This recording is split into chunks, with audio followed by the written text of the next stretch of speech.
이 저녁에 예배 자리에 오신 여러분 모두에게 말씀을 통한 하나님의 은혜가 풍성히 넘치기를 바랍니다. 네, 요즘은 일교차가 심해서 감기 걸리기 쉬운 환절기죠. 네, 몸의 건강을 위협하는 감기 바이러스가 침투하려고 할 때 몸에서는 어떤 일이 일어나는지 아십니까? 네, 몸은 건강한 상태를 계속해서 유지하려고 몸을 방어하는 면역 체계가 작동하기 시작하죠. 감기 초기에 기침이나 콧물이 흐르는 것은 감기균으로부터 몸을 보호하기 위해서 면역 체계가 일하는 것이라고 합니다. 이때 몸은 나쁜 세균과 좋은 세균 사이에서 전쟁이 일어나게 되는데요. 여기서 그 좋은 균이 감기균을 몰아내면 감기에 걸리지 않게 되죠. 오늘 말씀의 주제는요. 바울이 예배소 교회를 건강하게 지키기 위해서 믿음의 아들인 디모데를 향해 영적인 싸움을 싸울 것을 명령한 내용입니다. 먼저 그 1장 18절 말씀을 보면은요, 1장 전체를 통해 볼 때 믿음으로 낳은 그 아들한테 당부한 내용이 있죠. 네, 앞서 말한 것처럼 선한 싸움을 싸우라는 권고입니다. 네, 그리스도인은 다툼과 싸움을 피해야 하지 않을까요? 네, 성경에서는 줄곧 성도를 향해서 서로 사랑하도록 명령했어요. 바울은 그런데 왜 교회의 지도자인 디모데에게 싸우라고 한 걸까요? 네, 여기서의 그 싸움은 잘못된 교훈을 가르치는 자들을 대항해서 더 이상 그러한 가르침을 유포시키지 못하도록 금지시키라는 그런 내용이죠. 네. 바울의 명령은 초기 교회가 처한 상황 그리고 예배소 교회가 직면한 상황과 관련이 있습니다. 예루살렘 교회는 성령의 강림으로 하루에 5천 명의 사람들 또 3천 명의 사람들이 믿음을 갖게 됐죠. 그런데 예루살렘에 있던 유대교 종교 지도자들이 교회에 박해를 가하기 시작합니다. 그러자 예루살렘 교회 성도들은 여러 지역으로 이제 피신하여 흩어지게 되죠. 핍박을 피해 거처로 옮긴 성도들은 사마리아 그리고 온 유대 지역 그리고 안디옥에까지 나아갔어요. 오늘날의 시리아죠. 그들은 자신들이 새롭게 정착하게 된 곳에서 믿음을 지키며 복음을 전합니다. 안디옥에서 성도들은 최초로 그리스도인이라 불리게 되죠. 특히 사도행전 10장에 보면요. 하나님께서는 이방인들에게 은혜의 복음을 전하게 하셔서 특히 고넬로의 가정이 믿음을 갖게 되죠. 이로써 이방인 전도의 문이 활짝 열리게 됩니다. 그런 이 복음은 점차 이제 팔레스타인 지역을 넘어서 급격하게 다른 지역으로 전파되고 교회는 성장하게 되죠.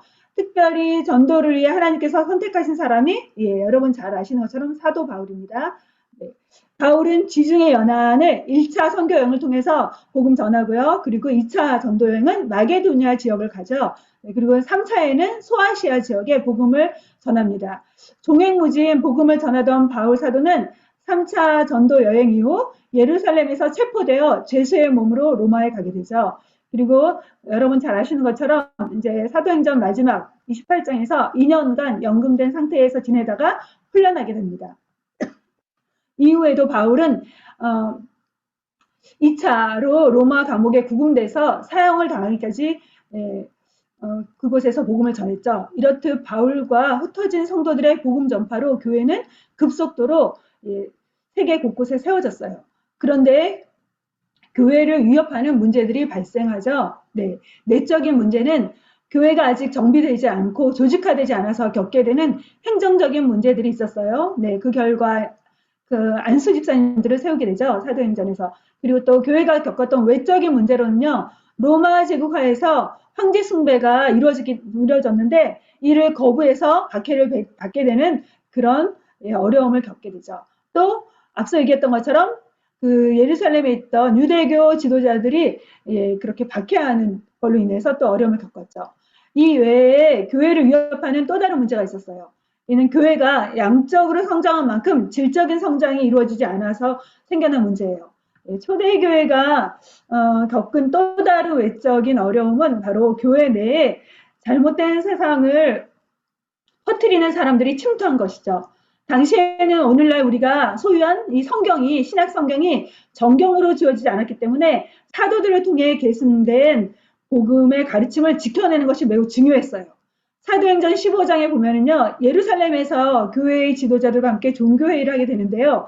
이는 교회로 하여금 복음의 순수성을 보존하고 지켜내기 위한 노력이었죠. 오늘 저희가 먼저 이렇게 본문 디모데전서를 전체적으로 구조를 살펴보기 원하는데요. 구조적으로 보면은 서론, 본론, 결론으로 이루어진 걸 볼 수 있습니다. 이 편지는 바울이 기록할 당시에 그리스 헬라의 편지 형식을 따랐어요. 그래서 서론 부분에서는요, 수신자와 저자가 나오고 또 안부 인사가 나타납니다. 이거는 대부분 바울 서신에 공통적으로 나오는 그런 그 서론 형식이죠. 그 다음에 3절부터 6절까지는요, 본론에 해당되는데요. 이제 여러분들이 큐티하실 예배에 대한 가르침, 그리고 감독과 집사의 자격, 그 교회 조직을 정비하는 거죠. 그 다음에 사회적인 관계, 물질에 대한 교훈 등을 담고 있습니다. 그리고 나머지는 결론에 해당되겠죠. 네, 오늘 저희가 살펴볼 내용은요, 1절부터 2절까지는 다루지 않고요. 3절부터 다루려고 하는데요. 3, 4절은 바울이 디모데를 예배소 교회에 머물게 한 이유를 말씀하고 있습니다. 예배소 교회에 다른 교훈을 가르치는 자들을 봉쇄하기 위해서다라고 나오고요. 그 다음에 4절부터 10절은 다른 교훈은 그럼 무엇인가에 대해서 나옵니다. 그 다음에 11절에는 바른 교훈에 대해서 말하고 있고요. 12절부터 17절은 바울의 간증이 나오죠. 자신을 직분자로 불러주신 하나님의 은혜와 긍휼에 대해서 감사하고 찬양하는 부분이 나오고요. 그 다음에 18절, 20절은 바울이 디모데에게 당부하는 내용이 나오고 있습니다. 네.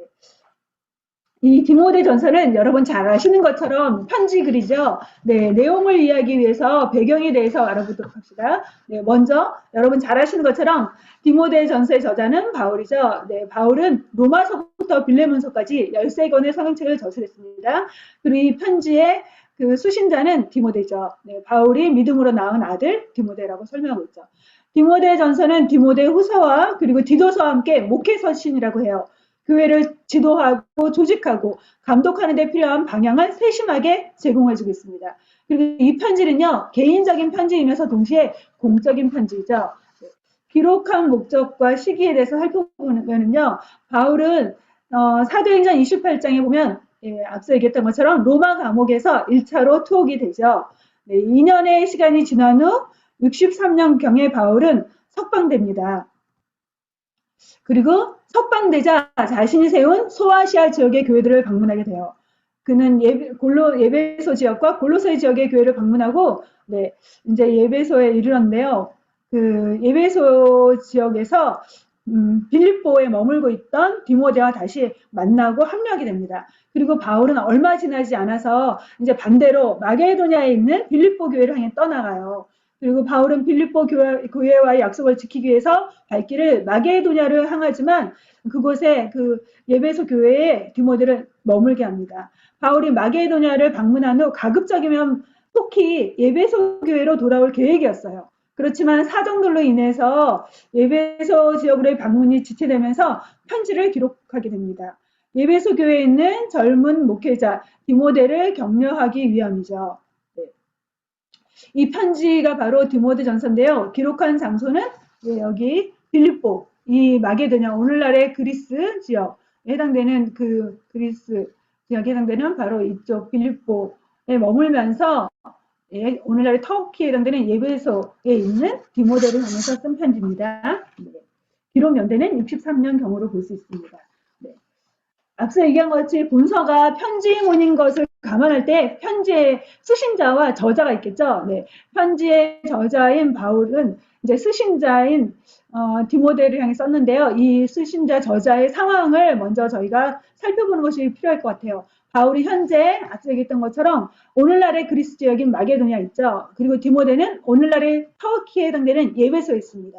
예배소 교회가 자리한 예배소 지역은요, 로마 제국 당시에 소아시아의 로마 관할 지역 가운데서 중요한 위치를 점유했던 자유무역 항구 도시였어요. 또한 예배소 지역은 이방 숭배와 타락한 문화로 가득했던 곳이기도 해요. 사도행전 19장을 이렇게 보면요, 바울이 3차 전도 여행 시에 3년간 예배소에 머물면서 복음을 전하는 걸 볼 수 있습니다. 그러자 많은 사람들이 복음에 반응하면서 믿음을 갖게 되죠. 당시에 예배소 지역은 소아시아 지역에서 숭배하던 아데미 여신을 제작하던 곳이 있었어요. 믿음을 가진 성도들이 아데미 여신을 버리고 우상 숭배하는 일을 죄라고 전하자 그 아데미 여신을 만들어 팔던 데메드리오라는 사람이 직공들을 유인하고 그 도시에 있는 그 아데미 여신을 숭배하는 사람들을 유인해서 바울과 바울 일행을 향해서 폭동을 일으키기도 했습니다. 그렇게 바울은 고난을 감내하면서 에베소에 교회를 세웠죠. 오늘 말씀은 바울이 마게도냐로 가면서 디모데를 에베소 지역에 남겨두고 떠난 과거를 회상하면서 시작합니다. 3절 말씀 같이 읽도록 하겠습니다. 내가 마게도냐로 갈 때 너를 권하여 에베소에 머물라 한 것은 어떤 사람들을 명하여 다른 교훈을 가르치지 말며. 이 말씀을 통해 바울이 디모데를 에베소에 남겨둔 이유가 나오죠. 그 이유는 무엇일까요? 교회 안에 있던 다른 교훈을 가르치는 자들로 하여금 그들의 그 잘못된 가르침을 더 이상 유포시키지 못하도록 그들의 영향력을 봉쇄시키기 위함이었음을 말해주겠습니다. 그렇다면 이 본문에서 바울이 금한 다른 교훈은 무엇일까요? 네, 이 다른 교훈은요, 영어로 잘못된 교리라고 표현하고 있어요. false doctrine이라고 말하고 있는데요. 이것은 무엇일까요? 그 4절부터 10절까지 계속 나오거든요. 네, 4절 말씀 읽도록 하겠습니다. 신하와 끝없는 족보에 물떠지 말게 하려 함이라. 이런 것은 하나님의 경륜을 이름보다 도리어 변론을 내는 것이라. 네. 여기서 말하는 그런 잘못된 교훈은요. 첫 번째, 신하와 끝없는 족보에 몰두시키는 가르침이었죠. 여기서 신하란요. 유대인의 정서를 1차적으로 의미해요. 디도서에도 이런 말이 나오는데요. 유대인의 허탄한 이야기라고 사도 바울을 표현했습니다. 당시에 유대인들 사이에서는요, 마술이나 요술이 만연했는데 이런 것들을 전설처럼 여겼던 거죠. 그리고 4절에 끝없는 족보란 바로 유대인들 역사랑 연결이 되는 말이에요. 네, 유대인들 역사를 이렇게 살펴볼 때 과거에 이스라엘이 멸망을 당하고 포로기를 겪었죠. 네, 포로기 이후에 사람들이 정통적인 족보가 사라진 사실을 악용해서 자신을 제사장의 후예 또는 다윗왕의 후예라고 자처하면서 자신을 높이려고 거짓 족보를 만들어 사용했던 것을 말해요. 이 당시의 사람들은 심지어 불법적으로 족보를 구성하고 있는 사람들로부터 상상적인 교리를 만들어내기까지 했습니다. 그래서 의미상 신화와 족보란 하나로 연결되는데요. 네, 4장 7절에 망령되고 허탄한 신화라고 바울이 언급했던 것들입니다. 족보에 대한 전설적인 이야기들을 뜻하고요. 족보 목록에서 이름 하나를 선택해서 랍비들은 그럴듯한 이야기를 꾸며냈는데 랍비 전승을 통해 이어져 내려온 꾸며진 이야기들이라고 볼 수 있습니다. 그 다음에 이제 6절, 7절부터 보면은요, 다른 교훈이란 율법과도 관련된 교훈인 것을 알 수 있습니다. 네, 6절, 7절 말씀 읽겠습니다. 사람들이 이에서 벗어나 헛된 말에 빠져 율법의 선생이 되려 하나 자기가 말하는 것이나 자기가 확증하는 것도 깨닫지 못하는도다.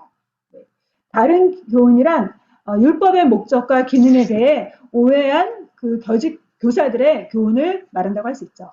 사실 그들은 율법의 선생이 되려고 하면서도 율법에 대해서 무지했고요. 율법의 의미를 제대로 깨닫지 못했어요. 이들을 유대주의적 율법주의자라고 하는데요. 그들은 하나님께서 율법을 주신 율법의 목적과 기능을 오해했습니다.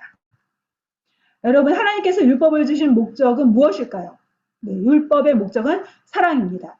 로마서 13장 8절에 나오는 것처럼 남을 사랑하는 자는 율법을 다 이루었느니라 이렇게 말씀하고 있죠. 하나님께서 율법을 주신 목적과 의도는 사랑이에요. 하나님을 사랑하고 이웃을 사랑하는 삶을 실천하도록 하나님께서는 율법을 주셨죠. 율법을 압축하는 그 10계명을 보면 1계명부터 4계명은 하나님을 사랑하는 것에 대한 조항이고 5계명부터 10계명은 이웃을 사랑하며 살도록 주신 조항이었죠. 율법사가 찾아와서 예수님께 질문했죠. 가장 큰 계명이 무엇이냐고. 네, 그때 예수님은 하나님 사랑과 그리고 이웃을 사랑하는 사랑이라고 대답하셨어요. 이처럼 율법의 본래적인 정신과 의도, 목적은 사랑이죠. 또한 율법은 사랑으로 완성된다고 성경은 말씀합니다. 네, 로마서 13장 10절 말씀 읽겠습니다. 사랑은 이웃에게 악을 행하지 아니하나니 그러므로 사랑은 율법의 완성이라. 또 거짓된 교훈을 가르치는 사람들은 율법의 기능에 대해서도 오해했습니다. 율법 교사로 자처하면서 그들은 예수 그리스도를 믿음으로 말미암아 얻게 되는 의를 거부하고 스스로 율법을 행함으로 의롭게 되도록 율법을 의롭게 되는 도구로 내세우는 그런 잘못을 범했어요. 구약 시대의 율법의 준수는 구약의 백성들이 의식을 행함으로 은혜를 얻게 되는 구원의 은총을 나타내는 외적인 수단이긴 했어요. 그러나 예수님께서 오신 이후로는 일시적으로 사용되던 의식이 폐지되었어요. 그럼에도 율법주의자들은 신약 시대에도 율법의 기능을 잘못 생각해서 여전히 구원을 얻기 위한 수단으로 삼았죠. 그러나 하나님께서 율법을 주신 이유는 불의한 자들과 바른 교훈을 거스리는 자들을 드러내고 정죄하고 제어하기 위함이었어요. 율법을 통해 불의한 자들을 바르게 하고 재조정하기 위해 율법을 주신 거예요. 네. 일반적으로 법이 존재하는 목적은요, 사회의 혼란을 해결하고 그리고 사회의 안녕과 행복, 복지를 도모하기 위해서이죠. 네, 각각의 법은 구성원들이 해야 할 일과 하지 말아야 할 일들을 규정하고 있어요. 그런데 법은 사실상 의로운 사람들에게는 별다른 영향력을 행사하지 않죠. 그리고 오히려 법을 어긴 자들, 다른 구성원들에게 해악을 끼친 자들을 향해서 고발하고 처벌하게 하려고 즉 범죄를 억제하는 효과가 있습니다. 이처럼 율법도 인간이 죄인임을 알려주는 고발 기능과 범죄에 대한 예방 기능이 있는 거죠.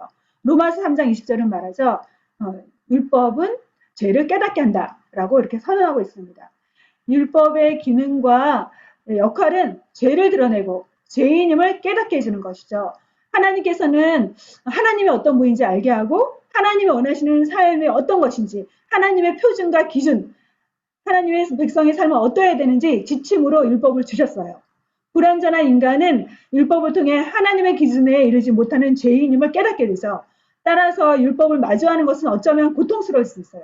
그러나 그렇다고 율법이 악한 것은 아니죠. 율법 자체는 선한 것이에요. 예.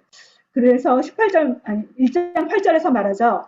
그러나 율법은 사람이 그것을 적법하게만 쓰면 선한 것임을 우리는 아노라.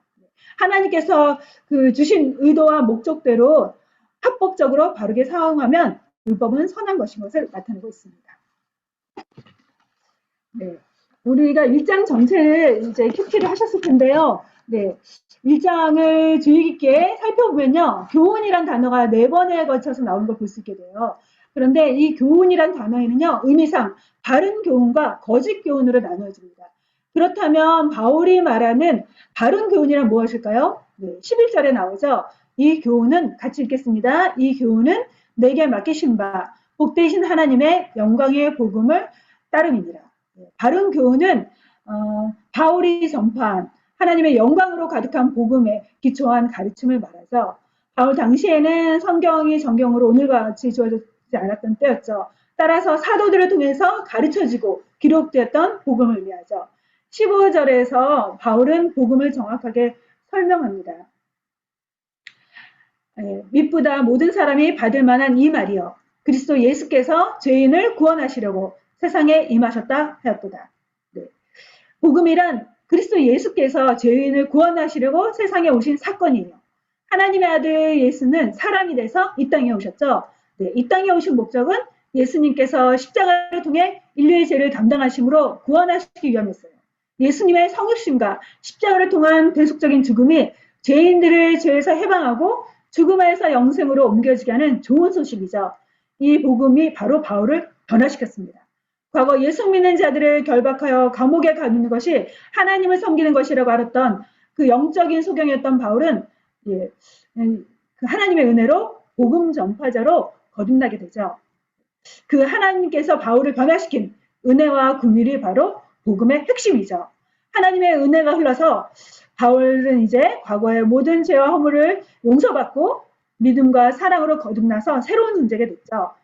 바울을 변화시킨 복음. 바울은 그 과거의 회방자, 박해자, 폭행자였다가 하나님의 징계와 심판을 받아 마땅하지만 그러한 자신을 용서하시고 하나님의 삶을 감당케 하신 은혜와 긍휼의 복음을 전하기 위해서 펜을 든 거죠. 네, 그러면서 바울은 이제 당부하고 있습니다. 바울이 디모데에게 1장 전체를 통해서 촉구한 내용은 무엇일까요? 네, 편지를 쓰면서 가장 하고 싶었던 말은 무엇일까요? 네, 누군가가 편지를 쓴다면, 아니 여러분이 자녀를 향해서 편지를 쓴다면 분명히 뭔가 하고 싶은 말이 있었을 거예요. 네, 편지 글에는 목적과 용도가 있습니다. 바울에게 있어서 가장 먼저 그리고 길게 써내려간 메시지는 18절의 명령으로 연결되고 있습니다. 18절 말씀 읽어보도록 하겠습니다. 아들 디모데야, 내가 내게 이 교훈으로서 명하노니 전에 너를 지도한 예언을 따라 그것으로 선한 싸움을 싸우며. 바울은 디모데가 선한 싸움을 싸우길 원했죠. 여기서 싸운다는 동사는요, 스트라투에라는 동사고요, 군에 복무하다 라는 의미를 갖고 있습니다. 무장하고 전쟁에 임하는 군인과 같은 자세로 그렇게 싸우라는 거죠. 그렇다면 군인과 같은 투철한 정신으로 무장하고 싸워야 할 대상은 누구일까요? 바울은 디모데에게 무엇을 대항하여 싸우라는 것일까요? 궁극적으로 진리를 가로막고 하나님의 공동체를 무너뜨리려는 사단과의 투쟁을 말하는 거죠.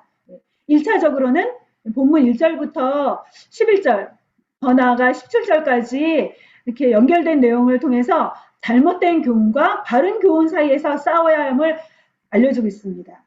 즉 바울이 디모데에게 원했던 선한 싸움은 거짓된 교리를 가르치는 거짓 교훈에 대항하여 싸워서 복음의 바른 교훈을 지키고 복음의 말씀에 굳게 서서 사단과의 영적 전쟁을 수행할 것을 명령한 것이죠. 교회를 위협하는 잘못된 교훈들로부터 복음의 순수성을 유지하며 보존한 것은 교회의 본질과 관련된 중대한 문제이기 때문이에요. 교회를 교회되게 하는 것은 무엇일까요? 복음입니다. 예수 그리스도를 통해 주시는 하나님의 구원의 그 선물이 복음에 담겨져 있죠. 복음의 토대 위에 세워진 교회는 복음의 진리 안에 거할 때에라야 바르게 유지될 수 있습니다. 진리의 기둥과 터전인 교회는 반드시 복음의 진리를 수호하며 전해야 되죠. 십자가를 잃어버린 교회는 망하게 된다고 마틴 루터가 말했어요. 마찬가지로 복음을 잃어버린 교회는 세상에서 가장 무기력하고 연약한 공동체로 전락하게 되죠. 교회의 본질은 복음입니다. 말씀위에서 선한 싸움을 싸우라고 명령한 바울은 이제 곧이어서 디모데에게 믿음과 착한 양심을 가질 것을 간곡하게 당부하고 있습니다. 19절 말씀입니다. 같이 읽겠습니다. 믿음과 착한 양심을 가지라. 어떤 이들은 이 양심을 버렸고 그 믿음에 관하여는 파산하였느니라. 복음의 말씀과 더불어서 믿음과 착한 양심은 선한 싸움을 싸우는 사람들이 지녀야 될 요소예요. 믿음이란 무엇일까요? 하나님 향한 반응이죠. 하나님과의 관계를 나타내는 단어입니다. 그리고 선한 싸움을 싸우는 데 있어서 방어용 무기이기도 하죠. 양심은 도덕적인 품성을 의미해요. 사람과의 관계에서 중요한 덕목이죠. 양심은 선한 양심과 악한 양심으로 나뉘어지는데요. 선한 양심은 그리스도인이 지녀야 될 특징입니다. 선한 양심을 버린 자들은 그리스도인으로서의 정체성을 포기했다는 의미죠. 믿음은 고귀한 향유 같고 착한 양심은 그것을 담는 그릇과도 같다고 벤겔이라는 사람 말했어요. 믿음과 양심은 신앙생활의 안전장치에 해당됩니다. 인간의 기본적인 양심을 무시하면 결국엔 믿음조차 저버리게 되는 무서운 결과를 초래할 수 있음을 경고하고 있는 거죠. 선한 싸움을 싸우는 성도가 승리하려면 선한 양심 위에 세워진 믿음이 요구됩니다.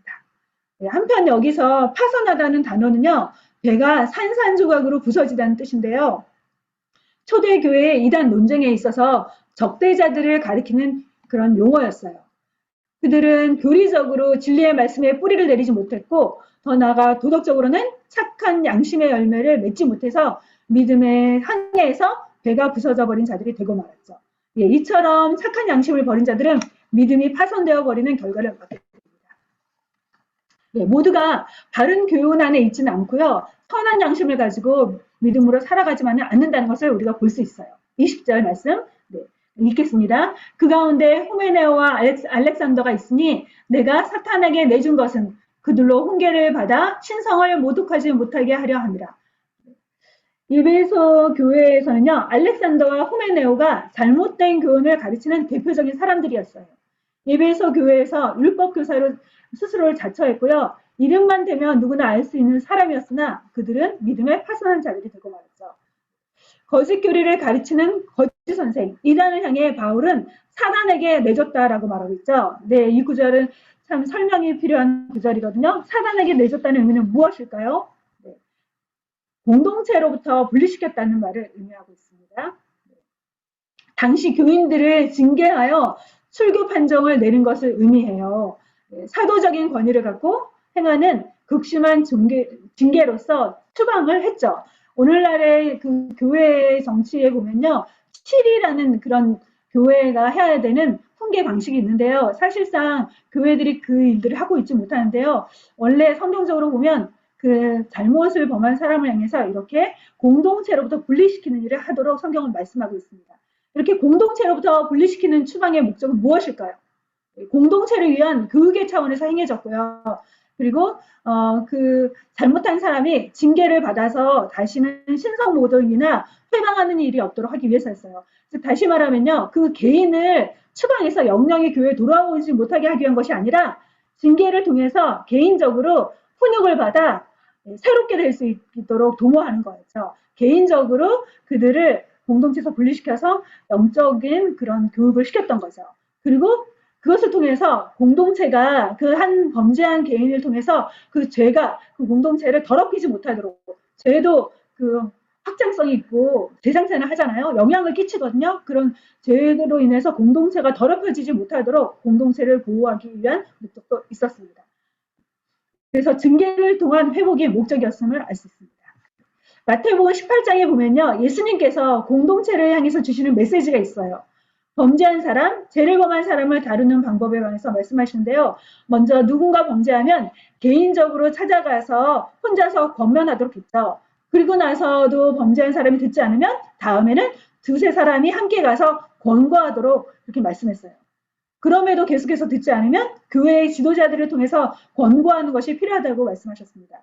그런데 여전히 계속해서 회개치 않고 완고한 마음으로 돌아서지 않으면 세리와 죄인과 같이 여기라고 하셨죠. 네, 여기서 세리와 죄인같이 여기라는 말은 공동체로부터 분리시키라는 의미죠. 공동체로부터 단절시키는 이유는 공동체의 거룩과 성결을 유지하기 위함이에요. 동시에 범죄한 사람을 개별적으로 훈계해서 회복시키기 위함이었습니다. 이단과 거짓 선지자의 출현은 예수님께서 이미 예고하신 내용에 해당돼요. 마태복음 7장과 24장에 보면요, 거짓 선지자들을 삼가라고 예수님께서 말씀하셨어요. 그들은 양의 탈을 쓰고 오지만 노략질하는 일이다 라고 말씀하셨죠. 거짓 선지자들의 정체를 분별할 수 있는 방법은 무엇일까요? 예, 여러분들 이단을 만나면 그들이 이단인지 아닌지 어떻게 알 수 있겠어요? 여러분 그들을 분별할 수 있는 그런 방법을 갖고 계십니까? 성경은 말씀하죠. 그들이 맺는 열매로 그들을 알 수 있다. 그들의 열매로 그들을 알리라. 예, 열매는 그들의 정체를 보여줍니다. 바울은 그 거짓된 그 교사들과 이단자들과 그 다음에 바른 교훈을 분별할 수 있는 기준으로 사랑을 말씀하고 있어요. 네. 5절 말씀. 네. 이 교훈의 목적은 청결한 마음과 선한 양심과 거짓이 없는 믿음에서 나오는 사랑이거든. 네. 믿음과 선한 양심으로 나오는 사랑이 있어야 복음의 교훈 안에 있음을 증거해 줍니다. 진리는 언제나 사랑으로 확실하게 증거되죠. 네. 동시에 사랑은 진리 안에서 이루어져야 돼요. 고린도전서 13장은 사랑장이죠. 사랑의 속성에는 불의와 악을 싫어하고 진리를 기뻐하는 속성이 있죠. 예, 13장 5절 6절을 보면요. 악한 것을 생각하지 아니하고 사랑은 불의를 기뻐하지 아니하며 사랑은 진리와 함께 기뻐한다 라고 말하고 있어요. 사랑하기에 죄와 악을 받아들이는 것은 하나님의 사랑이 아니에요. 사랑한다고 죄와 악을 묵인하고 용납하는 건요. 바른 사랑이 아닙니다. 성경적인 사랑은 불의와 악을 거부하고 미워하는 거죠. 그리고 진리 안에서 용서하고 용납하고 참아주고 받아주는 사랑이죠. 사랑한다고 하면서 악을 허용한다면 그거는 하나님이 원하시는 사랑이 아니에요. 무조건적인 사랑은 악에서 돌이키고 회개하게 하는 자에게 주시는 하나님의 사랑이죠. 하나님은 돌이킬 수 있는 기회를 주시지만 회개하지 않는 악인에 대해서는 때가 되면 징벌하시죠.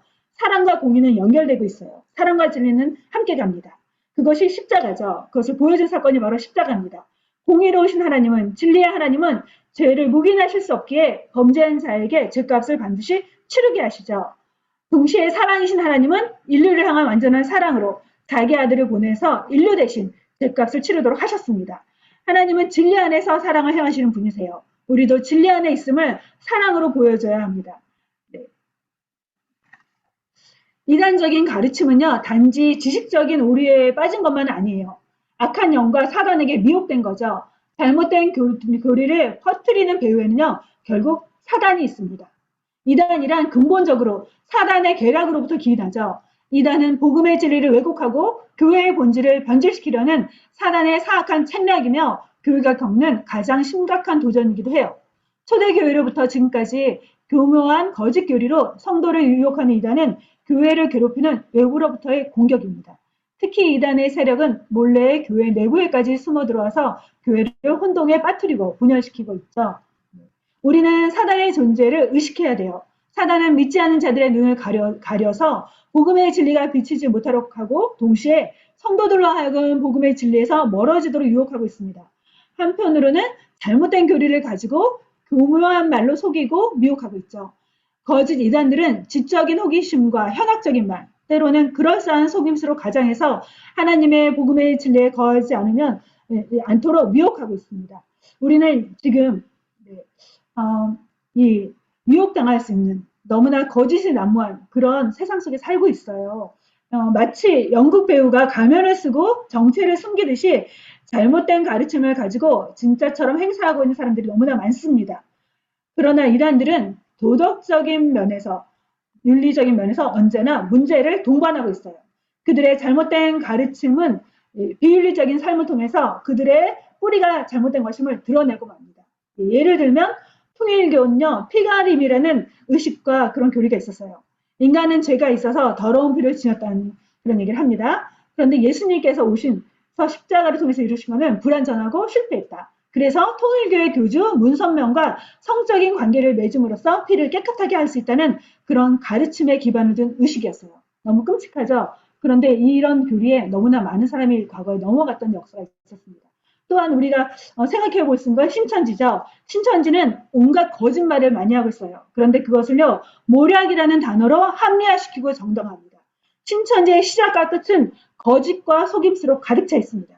그 어떤 연기자보다도 더 사실적인 연기로 자신들의 직업도 속이고, 신분도 속이고, 정체를 속이면서 사람들에게 접근하고 다가가죠. 그러면서 자신들은 지혜와 모략을 가진 자라고 자처합니다.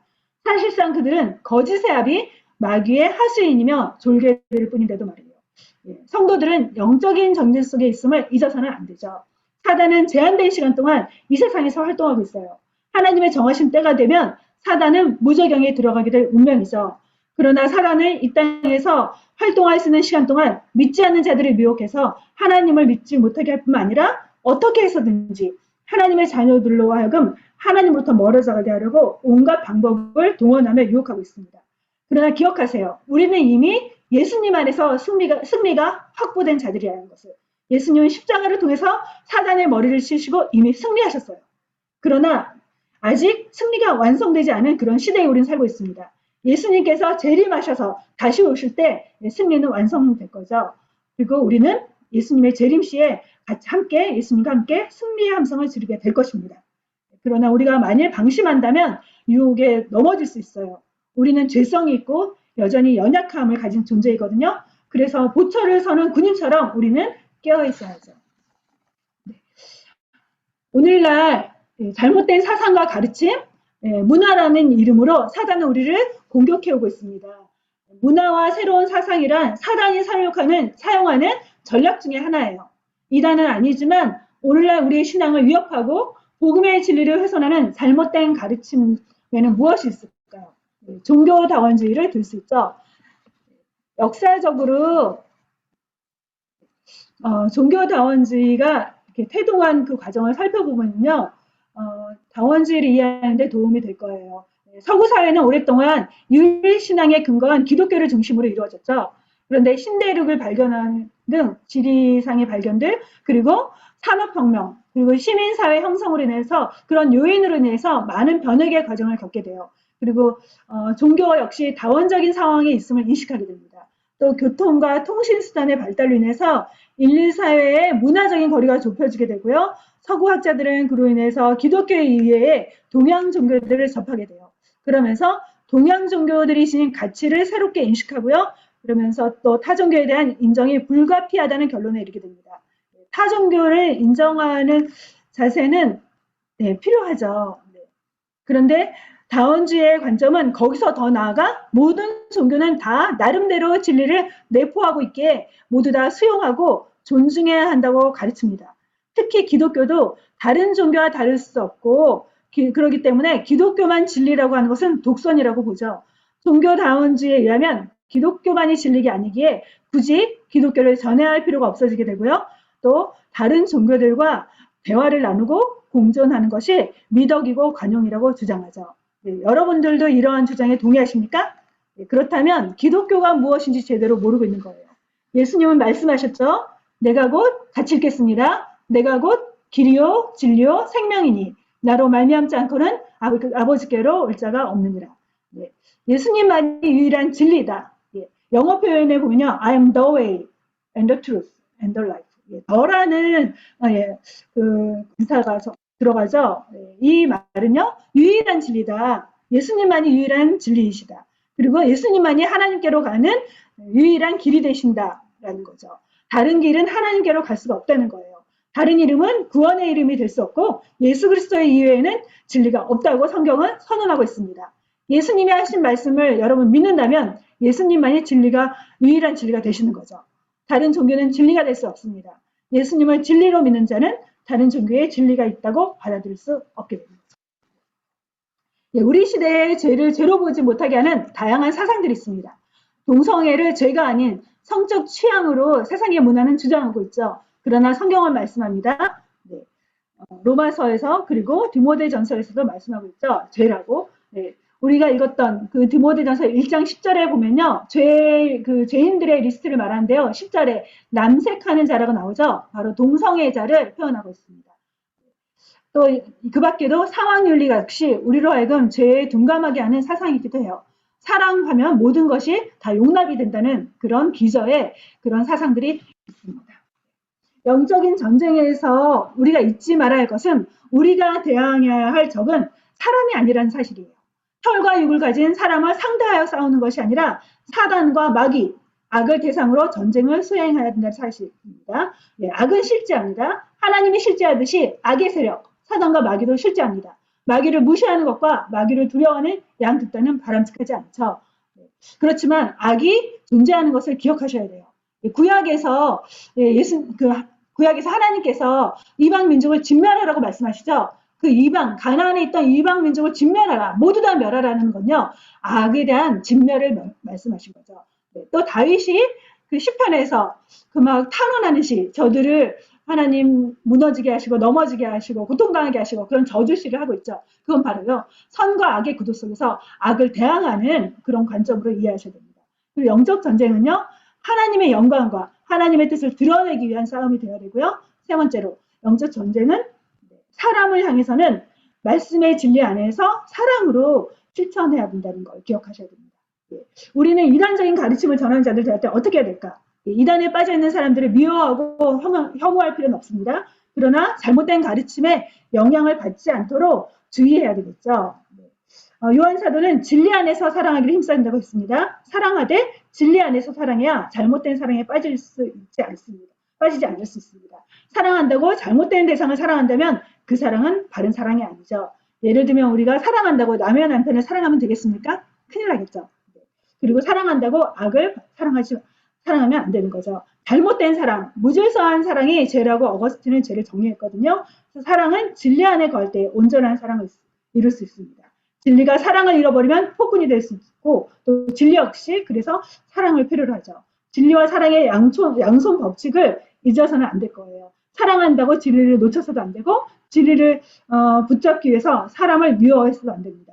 이단에 속한 자들에서 기도하고 그들을 주님께로 인도하기 위해서 복음을 전하되 그들의 잘못된 가르침과 미혹에 영향을 받지 않도록 논쟁은 삼가하시길 바랍니다. 네. 영적 전쟁에서 승리하려면 같이 읽겠습니다. 하나님의 전신갑주를 취하라. 마귀의 관계를 능히 대적하기 위해서 하나님의 전신갑주를 입으라고 성경은 말씀합니다. 두 번째, 마귀를 대적하라. 근신하라, 깨어라. 너희 대적 마귀가 우는 사자같이 두루다니며 삼킬 자를 찾나니 너희는 믿음을 굳게 하여 그를 대적하라. 네, 이 대적은요, 악한 영을 기도로 대적하는 거죠. 네, 결론입니다. 네, 바울이 사용했던 당대나 오늘이나 여전히 복음의 정통 교리를 사수하고 지켜내는 일은 교회가 감당해야 될 중요한 사명이며 임무입니다. 개인적인 차원에서 복음의 정통 교리를 지키기 위해 할 일은 무엇이 있을까요? 네, 먼저 나 자신이 진리의 말씀으로 무장해야 되겠죠. 오늘 우리가 사는 세상은 그 어떤 때보다 더 많은 홍수가 쏟아지고 있습니다. 동시에 잘못된 사상과 교리들로 판을 치고 있죠. 인터넷 검색하다 보면 이단들이 올려놓은 글을 자주 접하게 돼요. 여러분은 잘못된 교리인지 구분할 수 있으세요? 잘못된 교리를 찾아낼 수 있으려면 어떻게 해야 될까요? 참과 거짓을 구분하기 위해선 기독교의 본질적인 교리를 먼저 올바로 알고 있어야지만 가능하겠죠. 여러분은 기독교의 본질적인 교리를 알고 있으십니까? 만약 여러분의 자녀가 기독교가 무엇이냐고 묻는다면 대답을 하시겠습니까? 네, 제가 얼마 전에 드린 강의에서 기독교인들은 교리에 대해서 너무나 무지하다. 그래서 그렇게 자녀들에게도 제대로 가르치지 못한다는 얘기를 들은 적이 있어요. 저희가 기독교의 교리가 무엇인지 설명할 수 없다면 이제 경각심을 좀 가졌으면 좋겠어요.